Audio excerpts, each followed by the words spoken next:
truly terrorized the markets. And I think that the fear is palpable. In fact, I think according to the Bank of America recent surveys of fund managers and advisors, it's probably the advisors, we haven't seen this amount of cash on the sidelines since I think it was 2006, maybe even 2001.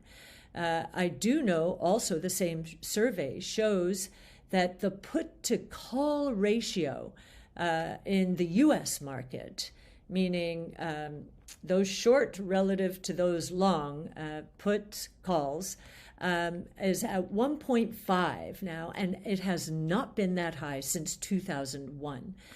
So we have an incredible amount of fear in the market, and that actually is the best time to average into these markets.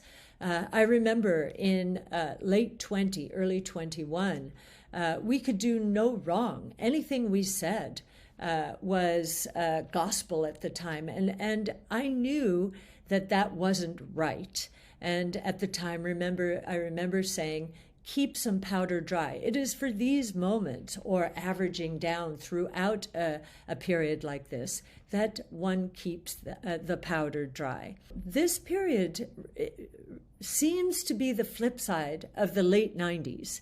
The late 90s was an irrational increase in tech stocks, appreciation in tech stocks.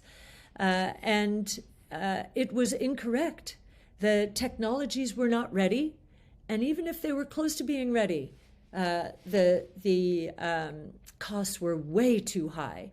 So technology's not ready. We didn't get the cloud till 2006. We didn't get the big breakthrough in AI, deep learning, until 2012. The cost for DNA sequencing, $2.7 billion for one genome back in 2003. That number is down to $500 now. We are ready for prime time, and yet investors are doing the opposite of what they did during the late 90s. They're running away, running for the hills, running for their benchmarks, and we think that innovation is going to pose a problem for the benchmarks. So you bet we think innovation is going to work. We think it's going to work in a big way. We are ready for prime time for these 5 innovation platforms. Another question.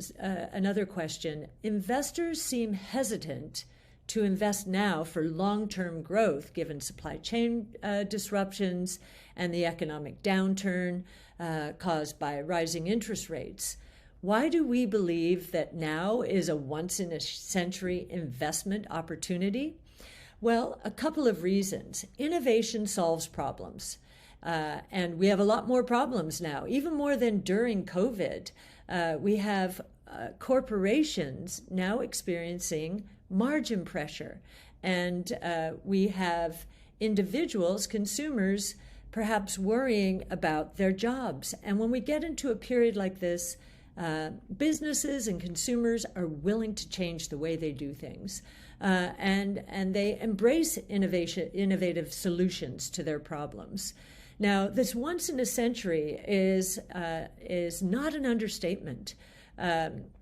We have not seen more innovation platforms evolve at the same time ever. The closest is about 100 years ago: telephone, electricity, and automobile. Interestingly, back then, we were just getting over a pandemic, the Spanish flu, and over a war, World War I. And at the same time, we were experiencing incredible innovation. And so very similar dynamics. And what happened? Inflation peaked in June of 1920 at 24%.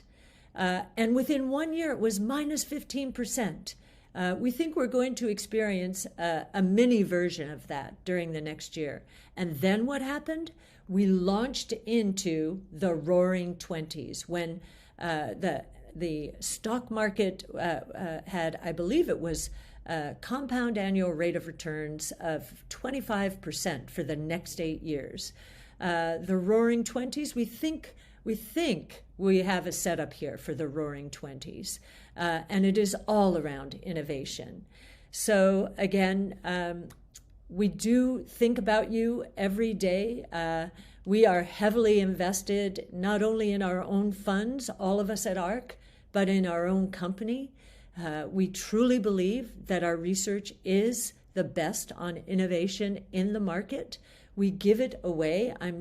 Most of our naysayers, I would venture to believe, do not read our research because it is compelling and it is centered on rights law, which has served us very well over the years.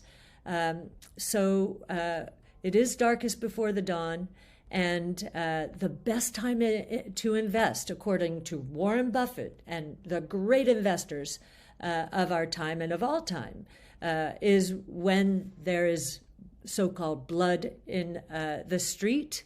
It's a crude saying, but it means when markets are deeply into bear territory. You should have, there's a cycle of fear and greed, and both are healthy. The fear should occur at the top of cycles, taking profits, and the so-called greed part of that dynamic should occur at the bottom of cycles. And surely after maybe an 80% reduction in, on average in our various strategies, we are closer to the bottom, certainly, than to the top, as we were in February 2021. Then we said, spare some powder. Now we would say, continue to average in with that powder. So with that, I wish you a blessed holiday season, and we'll look forward to sharing more thoughts and ideas with you in the new year.